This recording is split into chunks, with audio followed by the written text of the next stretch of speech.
नमस्कार दोस्तों, जय जोहार। मैं कौशल तिवारी और बिहनिया संझा में आपका स्वागत है।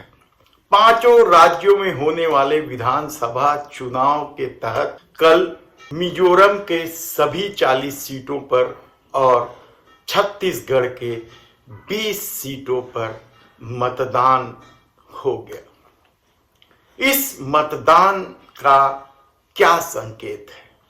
किसकी सत्ता की तरफ इशारा कर रहा है? और जब यह चुनाव देश के प्रधानमंत्री नरेंद्र मोदी के चेहरे के आसरे लड़ा जा रहा है, तो क्या केंद्रीय मुद्दे भी इस चुनाव में हावी हो रहे हैं? ऐसे कई सवाल हैं, लेकिन मतदान के पैटर्न के जो संकेत निकलकर सामने आए हैं, उससे स्पष्ट है कि आने वाले दिनों में मोदी सरकार के लिए मुसीबत और बढ़ने वाली है। तो क्या अधिकांशतः सीट आदिवासी बाहुल्य सीट है, आदिवासियों से प्रभावित सीट है। यदि हम आज मिजोरम की बात करें तो उत्तर पूर्व के इस राज्य में देश के प्रधानमंत्री नरेंद्र मोदी जाने से क्यों हिचक रहे? मणिपुर की हिंसा की वजह से क्या देश के प्रधानमंत्री नरेंद्र मोदी का समूचे नॉर्थ ईस्ट से संवाद खत्म हो गया है?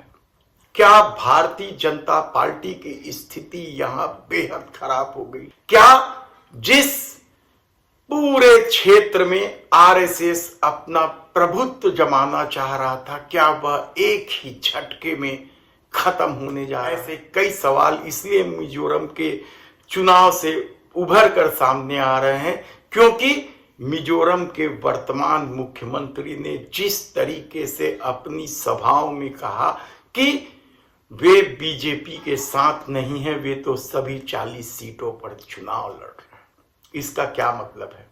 जबकि वे बीजेपी के साथ हैं, यानी एनडीए के साथ हैं, फिर भी उन्हें यह कहना पड़ा। क्यों?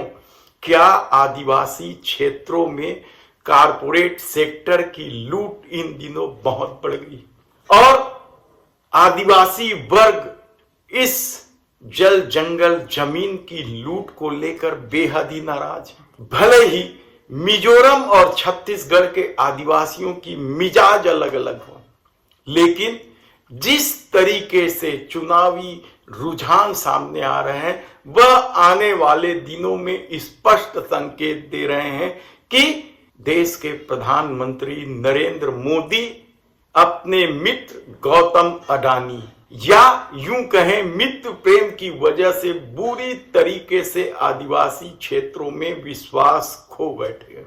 छत्तीसगढ़ में 20 सीटों पर चुनाव हुआ। इस 20 सीटों में से 12 सीटें बस्तर की थी, 8 सीटें राजनांदगांव लोकसभा क्षेत्र की। दोनों ही आदिवासी बाहुल्य क्षेत्र है, लेकिन दोनों का ही मिजाज अलग अलग है। लेकिन वोट पैटर्न जब आप देखेंगे तो आप पाएंगे कि कारपोरेट की लूट या जल जंगल जमीन को बचाने के जद्दोजहद में लगे आदिवासियों ने बड़ी संख्या में निकलकर इस बार मतदान किया। पिछले बार से ज्यादा मतदान। हमने आपको पहले ही बस्तर के 12 सीटों की समूची जानकारी दी थी। एक सीट सामान्य है जगदलपुर की। वहां क्या हाल है? बड़ा कठिन संघर्ष है। कांग्रेस के जतिन जायसवाल और भारतीय जनता पार्टी के किरण देव दोनों ही कभी जगदलपुर के महापौर रह चुके हैं। दोनों के बीच बेहद नजदीकी मुकाबला है। लेकिन क्या किसान का मुद्दा शहर में चल रहा है? यकीनन, क्योंकि बड़ी संख्या में किसान और उसके परिवार शहर में भी रहते हैं, नौकरी की तलाश में, काम की तलाश में।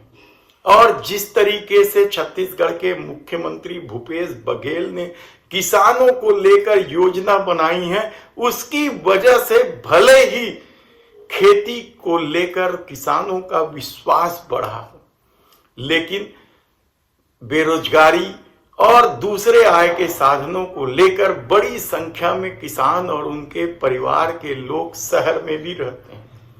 खेती करने के लिए भले चले जाते हैं या ठेके में दे देते हैं या दूसरे तरीके अपनाते हैं, लेकिन किसान शहर में भी हैं।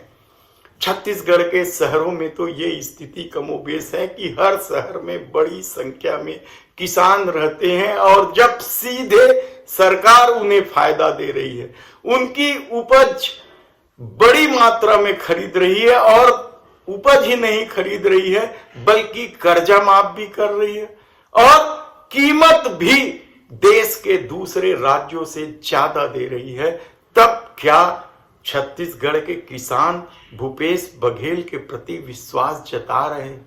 वोटिंग पैटर्न से तो यही, यानी जिन सीटों पर सांप्रदायिकता का जहर घोलने की कोशिश की गई, जिन सीटों पर भ्रष्टाचार का मुद्दा उठाने की कोशिश की गई, उन सीटों पर भी किसान का मुद्दा बेहद ही हावी है।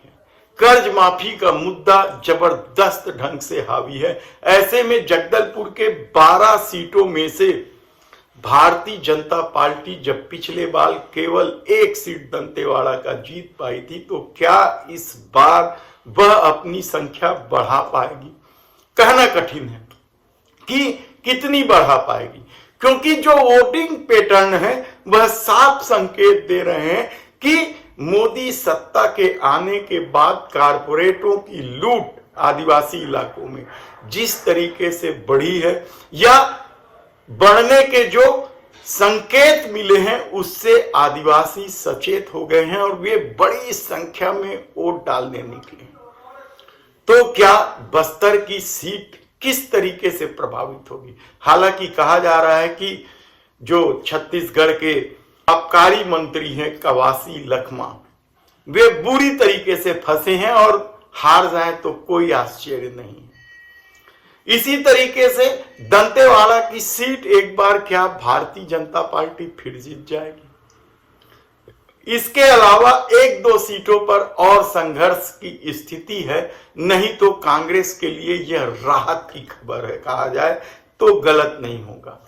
दूसरी तरफ राजनांदगांव लोकसभा क्षेत्र के 8 सीट, जिसमें 2 जिले आते हैं, एक राजनांदगांव दूसरा कबीरधाम, उसकी क्या स्थिति है?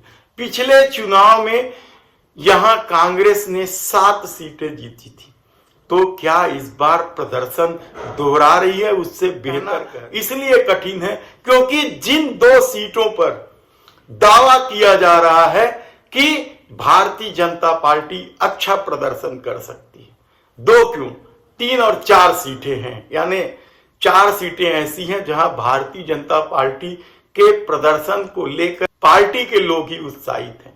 उसमें से एक डॉक्टर रमन सिंह की सीट है राजनांदगांव की, जो पिछले बार डॉक्टर रमन सिंह ने 16-17 हजार से जीती थी। क्या इस बार डॉक्टर रमन सिंह बुरी तरीके से फंस गए? कहा यही जा रहा है क्योंकि किसानों का मुद्दा और यहां आदिवासियों का मुद्दा छाया हुआ था। यही नहीं, छत्तीसगढ़िया बात को लेकर भी ग्रामीण क्षेत्रों में आसपास के जबरदस्त उत्साह था, शहर के बस्तियों में उत्साह था। तो क्या डॉक्टर रमन सिंह इस बार अपनी सीट बचा पाएंगे? दूसरी सीट भूपेश सरकार के कद्दावर मंत्री मोहम्मद अकबर की है। यहां सांप्रदायिकता के ध्रुवीकरण के आधार पर चुनाव लड़ने की कोशिश हुई और यहां झंडा विवाद के प्रमुख आरोपी विजय शर्मा को भारतीय जनता पार्टी ने टिकट भी दिया। योगी आदित्यनाथ से लेकर हेमंत बिस्वा शर्मा जैसे कई ऐसे नेता हैं जो हिंदू ध्रुवीकरण को लेकर लंबी चौड़ी बात करते हैं। तो क्या मोहम्मद अकबर हार जाएंगे? विश्वास नहीं हो रहा है किसी को। सबको लगता है कि मोहम्मद अकबर जिस तरीके से अपने क्षेत्र के लोगों का ध्यान रखते हैं, उससे उन्हें हरा पाना मुश्किल है, लेकिन धर्म और राष्ट्रवाद की पट्टी बांधने की वजह से कई मुद्दे बेमानी हो जाते हैं। क्या किसान के मुद्दे यहां बेमानी? कहा तो ये जा रहा है कि कवर्धा के 25-30 हजार वोटरों को छोड़ दें तो आसपास के ग्रामीण इलाकों में आदिवासियों का मुद्दा और छत्तीसगढ़ियावाद का मुद्दा और भूपेश बघेल द्वारा किसानों के लिए किए गए कार्यों का मुद्दा ही चल रहा था। ऐसे में भारतीय जनता पार्टी का जीतना यहां बेहद मुश्किल है। पंडरिया सीट को लेकर जरूर कुछ कहा जा रहा है। वहां रमन सिंह की भांजी चुनाव लड़ रही है, भावना बोहरा, लेकिन वह सीट भी फंसी हुई है और कहा जा रहा है कि छत्तीसगढ़ियावाद और किसानों का अंडर करेंट भी चल रहा था। खैरागढ़ से भारतीय जनता पार्टी के पूर्व मुख्यमंत्री डॉक्टर रमन सिंह का भांजा चुनाव लड़ रहे हैं। यानी इन जिलों के 8 में से 3 सीटों पर तो रमन सिंह के परिवार ही चुनाव लड़ रहे थे, कहा जाए तो गलत नहीं होगा। खैरागढ़ से विक्रांत सिंह, पहले तो उनके लेकर बड़े बड़े दावा किया जा रहे थे, लेकिन कल जो मतदान के रुझान आए हैं वह चौंकाने वाले परिणाम आ सकते हैं। तो यकीन मानिए, यदि मित्र प्रेम की वजह से कारपोरेट लूट को लेकर आदिवासी यदि भारतीय जनता पार्टी के खिलाफ वोट डाल रहे हैं, कृषि कानून को लेकर 1 साल तक चले आंदोलन की वजह से किसान किस तरीके से मोदी सरकार से क्या नाराज है और भूपेश सरकार के कार्यों को लेकर वोट डाल रहे हैं, तब यकीन मानिए कि 2024 का चुनाव आदिवासी और किसान ही मोदी सरकार की नींद हराम कर देंगे। धन्यवाद।